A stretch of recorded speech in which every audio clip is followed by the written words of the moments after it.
అందరికీ నమస్కారం. ఈ కార్యక్రమానికి వచ్చేసిన మీడియా మిత్రులందరూ, ప్రింట్ మీడియా, ఎలక్ట్రానిక్ మీడియా సోదరులందరికీ కాకినాడ జిల్లా కాంగ్రెస్ పార్టీ తరఫున ధన్యవాదాలు తెలియజేస్తా ఉన్నాం. మిత్రులు, నేను మరోది శివగణేష్, జగ్గంపేట నియోజకవర్గ కాంగ్రెస్ పార్టీ ఇన్ఛార్జిగా పనిచేస్తూ ఉన్నాను. అదేవిధంగా కాకినాడ జిల్లా స్పోక్స్ పర్సన్గా కూడా పనిచేస్తాం. మేమందరం కూడా మాజీ కేంద్ర మంత్రివర్యులు డాక్టర్ ఎంఎం పల్లవరాజు గారి నాయకత్వంలో కాంగ్రెస్ పార్టీని ప్రజల్లోకి తీసుకుపోయేదానికి, కాంగ్రెస్ పార్టీగా ప్రజలకు అండగా ఉండేదానికి బీసీసీ అధ్యక్షుడు సత్యానందరావు గారు, అలాగే టౌన్ కాంగ్రెస్ అధ్యక్షుడు చక్కనరాజు గారు, అలాగే మిగిలిన 7 నియోజకవర్గాలు కోఆర్డినేటర్స్ ఇన్ఛార్జీలతో కలిపి కాంగ్రెస్ పార్టీని ప్రజలకి అండగా ఉండే విధంగా మేము కార్యక్రమాలు చేస్తూ ఉంటాం. మిత్రులారా, ఈ దేశంలో ఈ భారతదేశ నిర్మాణం, భారతదేశ స్వతంత్రం ఏదైతే బానిసత్వం, బ్రిటిష్ వారి నుంచి బానిసత్వం నుంచి, బానిస సంఖ్యల నుంచి విడిపించిన చరిత్ర, మహాసంగ్రామం నడిపి బ్రిటిష్ సామ్రాజ్యాన్ని శాంతియుత మార్గంలో గడిగడలాడించిన ఆ మహాత్ముడు మహాత్మా గాంధీజీ. అటువంటి మహాత్ముడి పేరుతో కాంగ్రెస్ అధికారంలో ఈ భారతదేశంలో అనేక కార్యక్రమాలని, అనేక పథకాలను తీసుకురావడం జరిగింది. అందులో ముఖ్యంగా మహాత్మా గాంధీ జాతీయ ఉపాధి హామీ పథకం అనే చట్టం 2005 సంవత్సరంలో చేయడం జరిగింది. అయితే స్వతంత్రానంతరం ఈ స్వతంత్ర భారతదేశంలో కాంగ్రెస్ పార్టీ భారత రాజ్యాంగాన్ని అనుసరించి విద్యా హక్కు కానీ, పని హక్కు కానీ, వేతన హక్కు కానీ, ఇవన్నీ రైట్ టు ఎడ్యుకేషన్ యాక్ట్ కానీ, అలాగే రైట్ టు ఇన్ఫర్మేషన్ యాక్ట్ కానీ, ఎన్నో మహత్తరమైన కార్యక్రమాలని, మహత్తరమైన ప్రజలకు ఉపయోగపడేలా రాజ్యాంగబద్ధంగా వాళ్ళకి హక్కులున్న ఏ అంశాలు ఉన్నాయో వాటిని చట్టాల రూపంలో పొందుపరచడం జరిగింది. మిత్రులారా, అందులో భాగంగానే ప్రతి పౌరుడికి, ఈ భారతదేశంలో ఉన్న ప్రతి పౌరుడికి రాజ్యాంగం కల్పించిన హక్కు ఆర్టికల్ 21 ప్రకారం రైట్ టు లివ్, అలాగే ఏదైతే ఆర్టికల్ 47 ఉన్నదో రైట్ టు ఫుడ్ అంటే మనం తినే ఆహారానికి హక్కు కలిగి ఉండడం. ఈ భారత రాజ్యాంగంలో పొందుపరచబడిన ఈ ముఖ్యమైన ఆర్టికల్స్ డైరెక్ట్గా పని కోసం, ఆహారం కోసం పని ఇవ్వాలని రాజ్యాంగంలో పొందుపరచకపోయినప్పటికీ కూడా వాటిని అవి అనుకూలంగా ఉండేలా ఆ ఆర్టికల్స్ ఉండడం, అలాగే సుప్రీంకోర్టు గైడ్ లైన్స్ ప్రకారం పని హక్కు రాజ్యాంగబద్ధమైనదని, ఆహార హక్కు రాజ్యాంగబద్ధమైనదని ఆ అంశాలు ఆధారంగా తీసుకుని ఏదైతే స్వతంత్రం వచ్చిన దగ్గర నుంచి 1960లో రూరల్ ప్రోగ్రామ్స్ ఉన్నాయో, ఎంపవర్మెంట్ ప్రోగ్రామ్స్ ఉన్నాయో, అలాగే 1980-90కి వచ్చేసరికి నేషనల్ ఈ రోజ్గార్ యోజన కార్యక్రమాలు ఉన్నాయో, ఈ కార్యక్రమాలన్నీ కూడా జవహర్ రోజ్గార్ యోజన ఈ పథకము గ్రామీణ ప్రాంతంలో ఉన్న ఏదైతే పని దినాలు అవసరమై ఉన్నాయో, పని కోసం, ఆహారం కోసం పని చేసుకునే అవసరం ఉన్నదో వాటి కోసం కేంద్ర ప్రభుత్వం నాకు తీసుకొచ్చిన పథకాలు, అలాగే ఎంపవర్మెంట్ ఎడ్యుకేషన్ స్కీమ్ అనేది ఒకటి ఉండేది, అలాగే జవహర్ రోజ్గార్ యోజన అనే పథకం ఒకటి ఉండేది. అంటే కేంద్ర నిధుల నుండి ఏదైతే rural development, department of rural development ఉన్నదో దాని నుంచి నిధులు ఇచ్చే కార్యక్రమానికి వాళ్ళ వివిధ పథకాల రూపకల్పనతో గ్రామీణ ప్రాంతంలో ఉన్న పేదలు, బడుగు బలహీన వర్గాలు వారి ఆహారాన్ని వాళ్ళు సమకూర్చుకోవడం కోసం పని కల్పించాలన్న ఉద్దేశంతో కేంద్ర ప్రభుత్వం ఈ పథకాలన్నింటినీ తీసుకుని వచ్చింది. అయితే ఇక్కడ గమనించవలసిన విషయం ఏంటంటే, ఈ పథకాలన్నింటినీ కూడా కేంద్ర ప్రభుత్వం ఆర్డినెన్స్తోనే తీసుకొచ్చింది తప్ప ఈ పథకాలు దేన్ని కూడా చట్టం చేసిన పరిస్థితి లేదు. మొట్టమొదటిగా యూపీఏ ప్రభుత్వం 2004 సంవత్సరంలో వచ్చినప్పుడు దీనికి రూపకల్పన చేయబడింది. కేంద్రంలోని రూపకల్పన చేయబడి సంవత్సరం పాటు దీని మీద ఏదైతే పారామీటర్స్ ఉన్నాయో ఇవన్నింటినీ కూడా దాన్ని ఆలోచన చేసి 2005 సంవత్సరంలోని Mahatma Gandhi national rural empowerment guarantee scheme కింద దీన్ని తీసుకురావడం జరిగింది. అయితే 2004 సంవత్సరంలో చట్టం చేసినప్పుడు మహాత్మా గాంధీ నామం లేకపోయినప్పటికీ కూడా 2009 సంవత్సరంలో మహాత్మా గాంధీ గారి పేరుని తీసుకొచ్చి ఆ చట్టానికి చేర్చడం, ఆయన గౌరవించడం కూడా జరిగి అదే సంవత్సరంలో అక్టోబర్ 2 నుంచి ఆ పథకాన్ని మహాత్మా గాంధీ జాతీయ ఆహార హామీ పథకంగా దీన్ని తీసుకురావడం జరిగింది.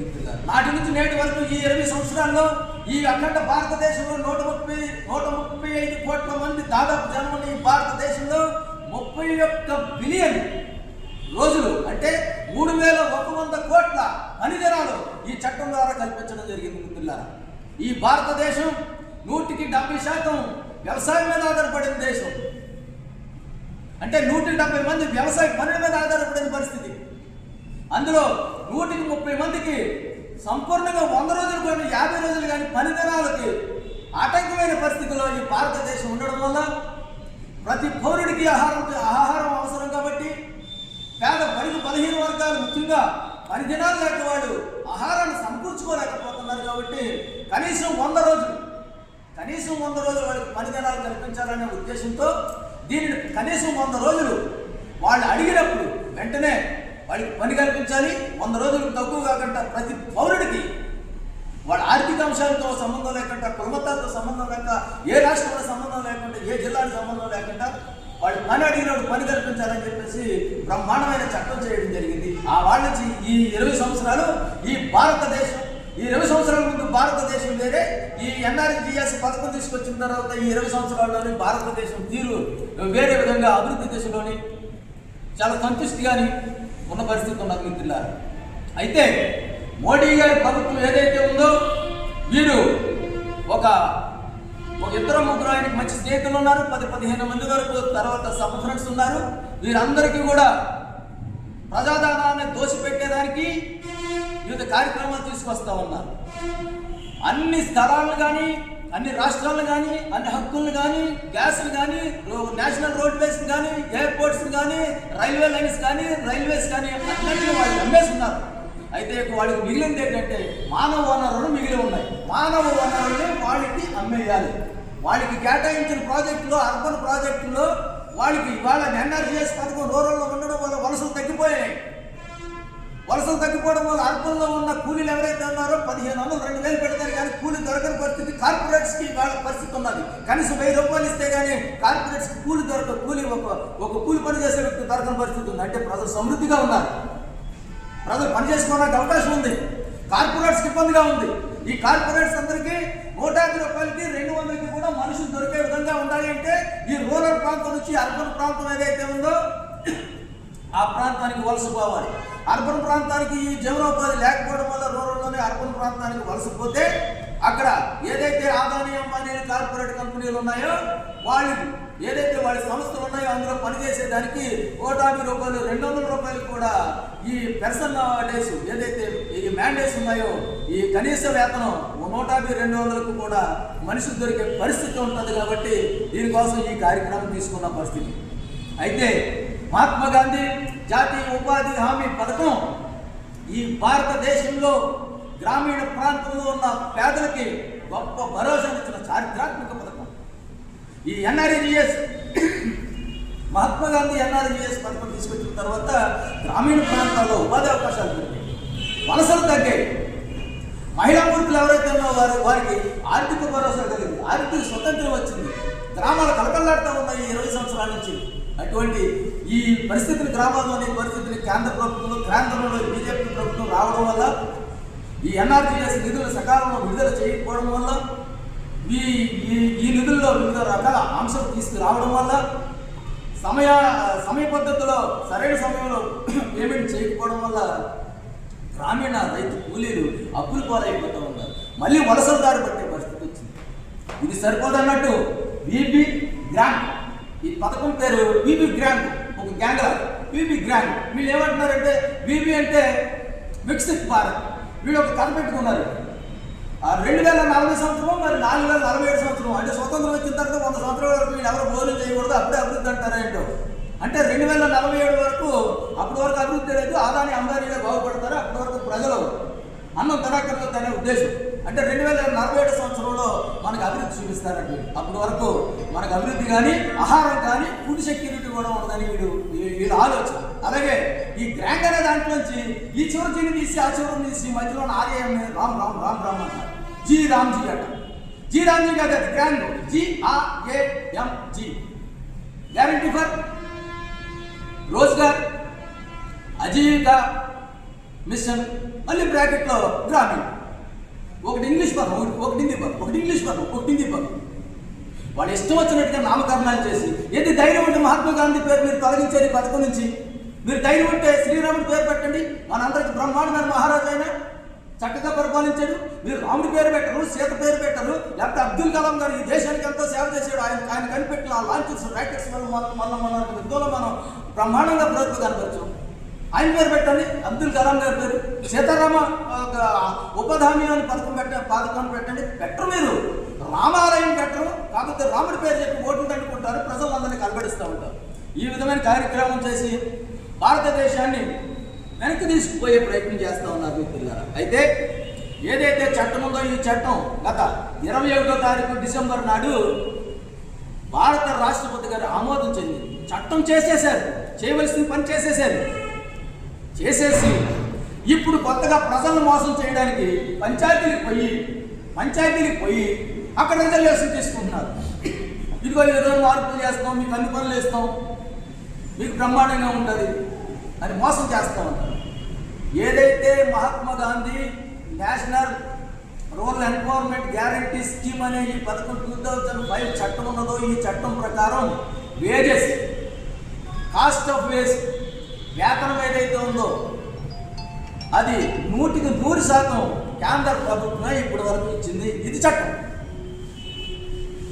సెక్షన్ 22 ఆఫ్ సబ్సెక్షన్ 1లో NREA చట్టం ప్రకారం సెక్షన్ 22 తెలియజేస్తుంది 100% ఫండింగ్ సెంట్రల్ గవర్నమెంటే వేజెస్కి ఇస్తుంది, ఇచ్చి తీరాలి. అయితే కొత్తగా తీసుకొచ్చిన చట్టంలో 22వ సెక్షన్ సబ్సెక్షన్ 2లో 60% కేంద్రం భరిస్తుంది, 40% రాష్ట్రాలు భరించాలి అని చెప్పి చెప్తా ఉన్నాయి. ఎంత అన్యాయం అండి! 100% ఇప్పటి వరకు కేంద్రమే. ఏదైతే పేద బడుగు బలహీన వర్గాలు ఉన్నారో వారు ఆహారం కోసం పనిచేసుకునే కార్యక్రమం ఉందో, ఆ కార్యక్రమం కోసం 100% కేంద్రమే ఇప్పటి వరకు నిధులు సమకూరిస్తే, ఇప్పటి నుంచి 60% మాత్రమే కేంద్రం సమకూరుస్తుంది, 40% రాష్ట్రాలు భరించాలని చెప్పేసి చెప్తా ఉంటాడు. మహాన్యాయం. దీన్ని కాంగ్రెస్ పార్టీ ఖండిస్తుంది. ఖచ్చితంగా ఈ చట్టాన్ని తిరిగి మార్చి మళ్ళీ NREA చట్టాన్ని యథాతథంగా అమలు చేసే వరకు కాంగ్రెస్ పార్టీ పోరాడుతూనే ఉంటుందని చెప్పేసి తెలియజేస్తా ఉన్నాం. అదేవిధంగా ఈ కార్యక్రమంలో, ఈ పథకంలో 61% మహిళలు లబ్ధి పొందుతూ ఉన్నారు. 61%. 22% ఎస్సీలు లబ్ధి పొందుతూ ఉన్నారు. 11% ఎస్టీలు లబ్ధి పొందుతూ ఉన్నారు.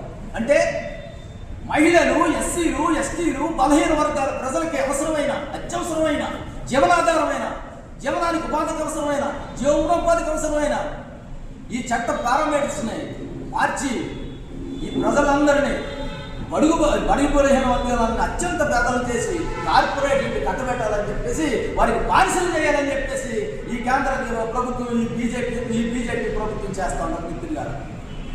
ఏదైతే నిధులు ఉన్నాయో 100% నిధుల్ని 60%కి కుదించి 40% రాష్ట్రాల మీద భారం పెడితే ఇవాళ ఆ భారాన్ని మోసే పరిస్థితుల్లో ఆంధ్రప్రదేశ్ లాంటి రాష్ట్రాలు ఉన్నాయా అంటే ఈ పథకాన్ని పూర్తిగా నిర్వీర్యం చేయాలని ఆలోచన చేస్తా ఉన్నారు మిత్రులారా. దీన్ని ప్రజల్లోకి తీసుకుపోతాం, బీజేపీ ప్రభుత్వాన్ని మేము ఎదుర్కొంటాం, న్యాయం జరిగే వరకు ప్రజల తరపున పోరాడతాం. అయితే రెండో అతిపెద్ద అంశం ఏంటంటే, ఇదే చట్టంలో మహాత్మా గాంధీ NREA చట్టంలో సెక్షన్ 3లో 31, 33, 37 ప్రకారం డిమాండ్ డ్రైవ్ బేస్డ్ పథకం.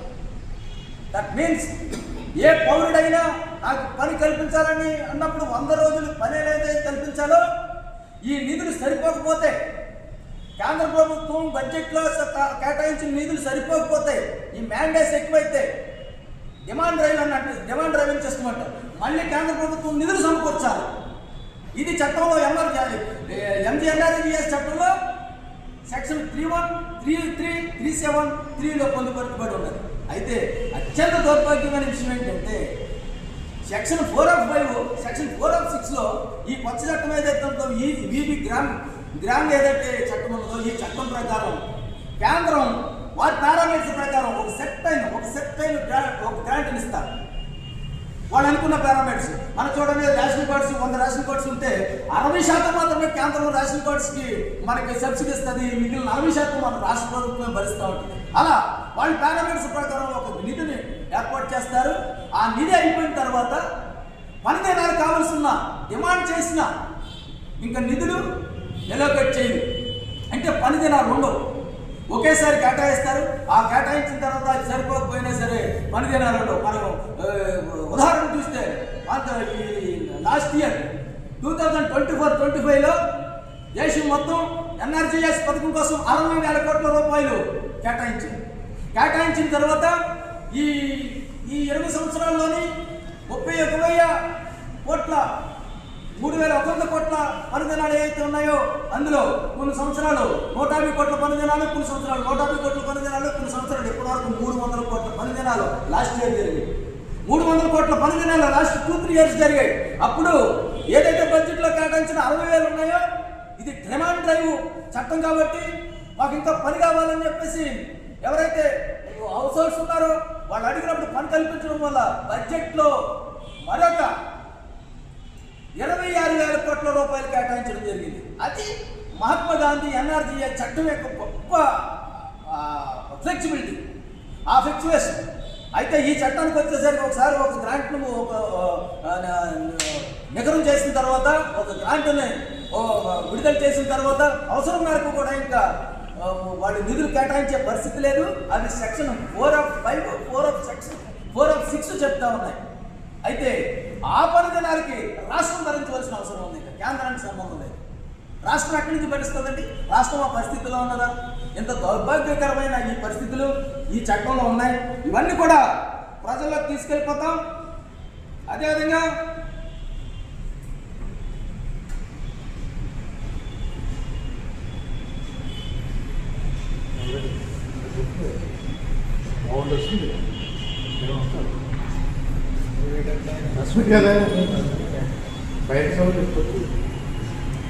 ఆ విధంగా నరేంద్ర మోదీ గారు, అలాగే ఎవరైతే బీజేపీలో ఉన్న పెద్దలు ఉన్నారో, ఆర్ఎస్ఎస్లో ఉన్న పెద్దలు ఉన్నారో, వాళ్ళకి అనుయాయులు ఎవరైతే ఉన్నారో, వాళ్ళ కోసం పనిచేసే పెట్టుబడిదారులు ఎవరైతే ఉన్నారో, వాళ్ళకి అనుకూలమైన పారిశ్రామికవేత్తలు, కార్పొరేట్స్ ఎవరైతే ఉన్నారో, వాళ్ళకి మానవ వనరులను బానిసలుగా మార్చేదానికే ఈ చట్టాన్ని తీసుకొచ్చారని చెప్పేసి కాంగ్రెస్ పార్టీగా బలంగా నమ్ముతా ఉన్నాం. ఈ చట్టాన్ని మార్చే వరకు ఈ వీబీ గ్యాంగ్ అనే ఈ చట్టం ఏదైతే బీజేపీ గ్యాంగ్ ఉందో, బీజేపీ గ్యాంగ్ చేసిన ఈ వీబీ గ్యాంగ్ ఈ చట్టాన్ని వెనక్కి తీసుకుని మళ్ళీ పాత పద్ధతిలోనే Mahatma Gandhi national rural guarantee scheme ఏదైతే ఉందో అది మళ్ళీ దాన్ని పునరావృతం చేసి దాన్ని మళ్ళీ తీసుకొచ్చే వరకు, వెనక్కి తీసుకొచ్చి పాత విధానాన్ని అవలంబించే వరకు కూడా ఈ దేశ ప్రజల తరఫున, ఈ రాష్ట్ర ప్రజల తరఫున పోరాడతాం. అలాగే రాష్ట్ర పార్టీ పిలుపునిచ్చింది. జిల్లా అధ్యక్షులు వారు ఇక్కడ ఉన్నారు, పల్లవరాజు గారు బలంగా మానిటర్ చేస్తూ ఉన్నారు. మమ్మల్ని ప్రతిరోజు ప్రజల్లోకి పోవాల్సిందే. మీరు ఈ జిల్లాలో ఉన్న ప్రతి నియోజకవర్గంలోని, ప్రతి గ్రామంలోని మీరు పోవాల్సిందే, ప్రజలకు విషయాన్ని చెప్పాల్సిందే, ప్రజలతో కలిసి పనిచేయాల్సిందే, ప్రజలకు అండగా నిలబడాల్సిందే అని చెప్పేసి పల్లవరాజు గారు మాకు ఆజ్ఞ జారీ చేస్తూ ఉన్నారు. అయితే పార్టీలకు అతీతంగా, రాజకీయాలకు అతీతంగా ఏదైతే ప్రజలందరితో, అన్ని పార్టీలతో కలిసిపోయేదానికి కాంగ్రెస్ పార్టీగా సిద్ధంగా ఉన్నాం. ప్రజలకు మేలు జరిగే వరకు కూడా ప్రజల తరఫున పోరాడతాం. అయితే ఇక్కడ మరో విషయం ఏంటంటే, దేశంలో ఇంత పెద్ద అక్రమం జరుగుతుంటే, ఇంత అన్యాయం జరుగుతుంటే, ఇంత బానిసత్వం జరుగుతుంటే ఈ రాష్ట్రంలో ఉన్న ప్రాంతీయ పార్టీలు ఏవైతే ఉన్నాయో, గతంలో పరిపాలన చేసిన 5 సంవత్సరాలు పరిపాలన చేసిన వైఎస్ఆర్సీపీ పార్టీ కానీ, ప్రస్తుతం అధికారంలో ఉన్న జనసేన, తెలుగుదేశం పార్టీలు కానీ నమ్మక నీరెత్తినట్టుగా కనీసం